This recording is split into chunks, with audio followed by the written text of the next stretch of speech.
हम सारे साधु संत भक्त बाबा ज्योति सती सदगुरुदेव प्रभु का रूलेशन पालन करने वाले हैं।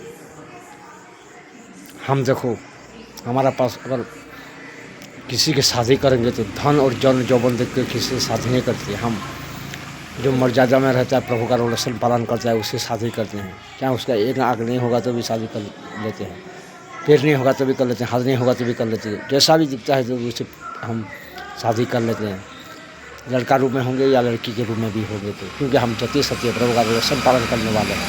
हम भाव प्रेम का भूखा है, ये भाव प्रेम जिसके पास होता है उसे हम शादी करते हैं।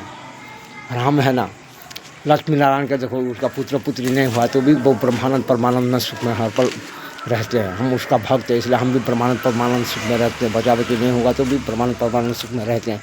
जैसे रामकृष्ण और उनका पत्नी था शारदा माँ, कैसे था। हम सारा दुनिया को अपना बचा बच्ची पुत्र पुत्री मानते हैं, शीशे से मानते हैं, इसलिए हम ब्रह्मानंद परमानंद सुख में रह पाते हैं। और हम किसी का धन जन यौवन देख के शादी नहीं करते। इसी तरह से हमारे पास जो शिष्य भी रहता है ना, शिष्य या शिष्या हो, तो हम भी उसको भाव प्रेम देख के अपना शिष्य शिष्या बनाते हैं। जैसा भी होगा वो, किसी का बनना किसी का जाति होती है उसे बनाते हैं।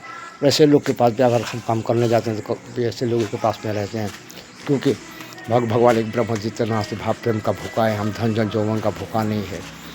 हमारा प्रभु का रूलेशन पालन करना ही हमारा धन है और जन है, यौवन है। इसलिए तो हम फुल कॉन्फिडेंस में ब्रह्म में लीन होकर रहते हैं, अजर अमर राज में रहते हैं। इसलिए हम हर पल परमानंद में विचरण करते हैं। इसीलिए देखो, हम 12 वर्ष तक राम प्रभु ने 14 वर्ष तक सीता से पास से दूर रहता, सीता भी राम के पास में दूर रहता है। ऐसे भी हम रहते हैं जो परमानंद में रहते हैं। और अपने पिता माता से प्रभु भी 14 वर्ष तक वनवास चला गया था, माता सीता भी दूर हो गया था। ऐसे हम भी दूर रहते हैं, तो ऐसे परमानंद सुख में रहते हैं। देखो, भगवान कृष्ण ने अपना सपुत्र को छोड़ दिया था, अधर्म में चला, तो हम भी ऐसे अधर्म में जो रहता है अपने पास तो उसको छोड़ देते हैं। क्योंकि जो हमको समर्पण हो के चलता है उसे हम अपना मानते हैं। जो समर्पण होकर नहीं चलता, कोई भी क्यों ना हो, उसे हम त्याग कर देते हैं। क्योंकि हम प्रभु को हमने समर्पण करके प्रभु को पाया है। प्रभु हमको बनाया, हमको समर्पण करना सिखाया, और समर्पण होने वाले प्रभु बचाते हैं। जैसे हम भी समर्पण होने वाले को बचाते हैं। समर्पण वाले को ही अपना मानते हैं, जो समर्पण नहीं होता उसे नहीं मानते। क्योंकि हम समर्पण से ही चलते हैं। हमारा शरीर मंदिर हर पल प्रभु को समर्पण होकर रहता है।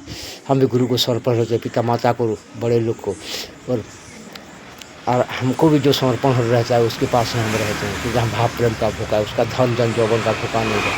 और हम धन जन यौवन में कभी किसी के साथ में बंधन में पड़ते नहीं है। क्योंकि हम मुक्तात्मा सारे महावीर है, चितप्रज्ञ है, इंद्रजयी है।